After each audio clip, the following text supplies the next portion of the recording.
our own Billy Jaffe covering the series for us on Long Island.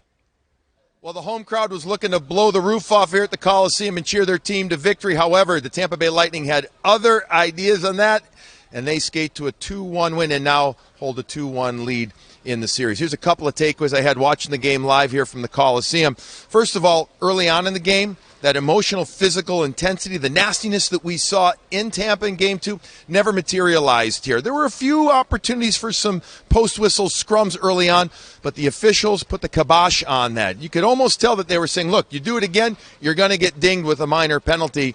And that kind of backed the players off a bit, I thought. I do think that helped the Tampa Bay Lightning get set into their defensive road game style. And that helped them. That helped them an awful lot, I think. It settled things down. Again, the crowd never got going into a frenzy. Now, as the period went on, I really liked the way that the Tampa Bay Lightning played in their own zone. I also liked the way that their D got involved. Hedman, Chernak, Ruda, they were all getting to the pucks at the blue line, keeping them going for their team.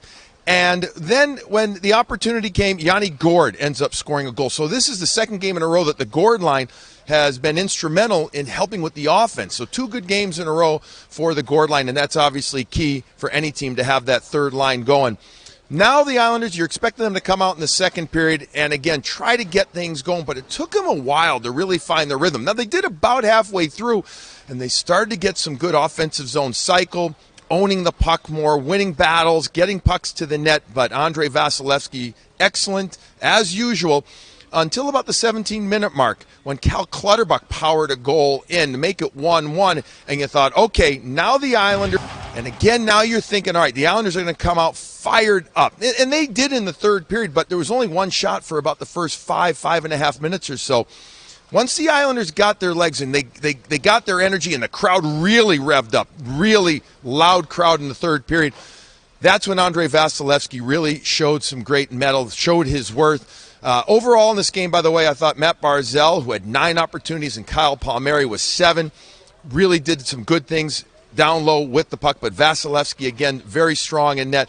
Komarov had a chance or two from point-blank range, made those saves. But this is when the Tampa Bay Lightning really impressed me. Late in the game, Varlamov gets pulled, minute 47 left, and not a shot allowed by the Tampa Bay Lightning. So they really went into their defensive structure, shut down the New York Islanders, didn't allow them to get anything, and again, they skate out of the Coliseum with a victory. So now they've earned home ice back up 2-1 in the series. A couple of other little things. First of all, I thought we really saw the matchups that Barry Trotz wanted, especially Pajot against Point for the first half of the game. We saw an awful lot of that. More of that, obviously, than we saw on the road in Tampa.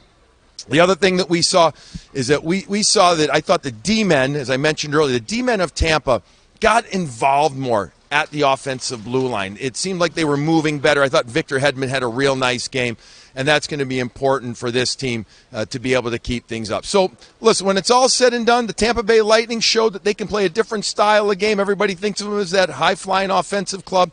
But here, they grind out a 2-1 victory. They are now 6-1 on the road in these playoffs, and they scored the first goal in each one of those 6 games. So keep an eye on it. Remember that, folks, because that's obviously something very important.